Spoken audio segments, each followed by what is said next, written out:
Hello friends, मैं हूं आपका होस्ट वसीम अहमद अलीमी और आज हम पेश कर रहे हैं साहित्य अकेडमी युवा पुरस्कार से सम्मानित राइटर सलमान अब्दुस्समद की शॉर्ट स्टोरी होंठ।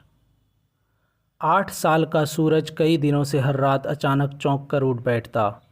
उसकी माँ घबरा कर पूछती, क्या हुआ बेटा, कोई बुरा ख्वाब तो नहीं देख लिया?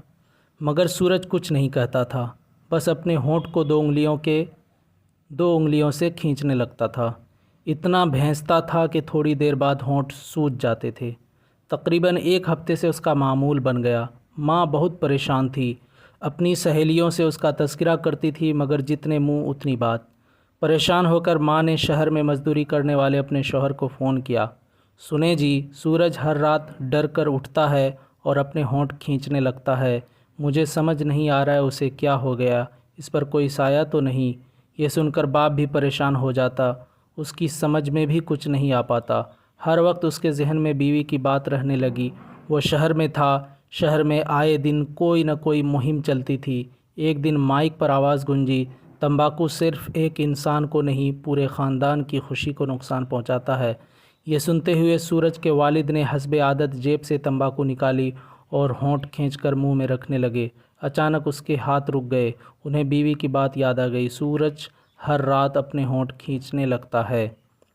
वो खामोशी से जम गए और दिल ही दिल में कहने लगे, जिस तरह मैं तंबाकू रखने के लिए होंठ खींचता हूँ, बिल्कुल इसी तरह मेरा बेटा भी ख्वाब में होंठ खींचता है।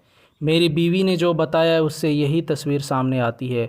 उनकी आंखें भर आईं।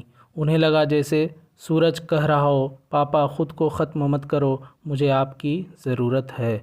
उन्होंने फ़ौरन तंबाकू ज़मीन पर फेंक दी और बीवी को फ़ोन किया। सूरज की माँ, अब हमारा बेटा ठीक हो जाएगा। बीमारी सूरज को नहीं, मुझे थी। आज से मैं तंबाकू हमेशा के लिए छोड़ रहा हूँ। तो what is the moral of this story? इस स्टोरी की नसीहत मोरल ये है कि तंबाकू सिर्फ़ आपकी ज़िंदगी नहीं छीनता, ये आपके बच्चों के ख्वाबों से भी सुकून छीन लेता है। इससे पहले कि देर हो जाए, आज ही तंबाकू छोड़ दीजिए। बहुत बहुत शुक्रिया।